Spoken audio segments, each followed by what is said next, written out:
இருக்கும். இங்கே இருக்கிற அதிகாரிகள் யாரும் கோச்சிக்கூடாது. எனக்கு தெரிஞ்சு எங்கள் ஊரில் நான் சொல்கிறது அவர்லாம் ரிட்டையர் ஆகிட்டார். இவருக்கு ஒரு பெரிய அதிகாரி ரொம்ப வேண்டியவர், தெரிஞ்சவர்.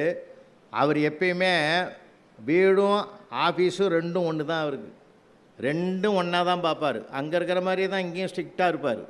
எல்லாமே ரிட்டனில் தான் கொடுக்கணும் அவருக்கு. அந்த அம்மா எவ்வளோ கஷ்டப்பட்டுருக்குன்னு கொஞ்சம் யோசனை பண்ணி பாருங்கள்.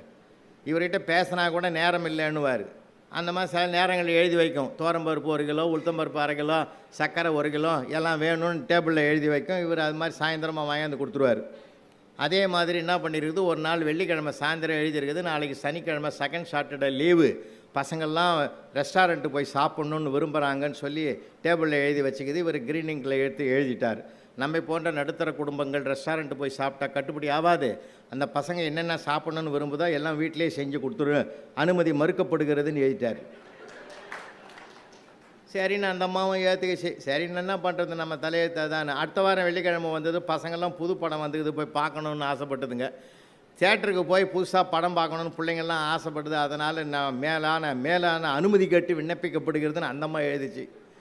இவர் என்ன பண்ணிட்டார், கொஞ்ச நாளில் போனால் நம்ம இதிலேயே டிவியிலே போட்டுடுறோம், அதனால் நீங்கள் கொஞ்ச நாள் பொறுத்து இருக்கவும், அதுக்கு பிறகு நம்ம வீட்டிலே பார்த்துக்கலாம், நானும் சேர்ந்து பார்ப்பேன், அனுமதி மறுக்கப்படுகிறதுன்னு எழுதிட்டார்.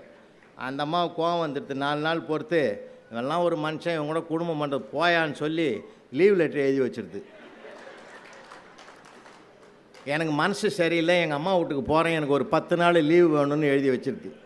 அப்பயும் நம்மால் சும்மா விடலை சார், கிரீனிங் எடுத்தார், மாற்று ஏற்பாடு செய்து விட்டு போகணும்னு எழுதிட்டார் சார். நான் என்ன கேட்குறேன், கையெடுத்து கூப்பிட்றேன். வீடு வீடாக வச்சுருக்கணும், அலுவலகம் அலுவலகம். அங்கே இருக்கிறத கொண்டாந்து இங்கே சொல்கிறது, இங்கே இருக்கிறத கொண்டு போய் அங்கே பேசுகிறது. இதெல்லாம் எங்கே கற்றுங்க நினைக்க, என் பிள்ளை தான் சார் கற்றுக் கொடுத்தான் எனக்கு.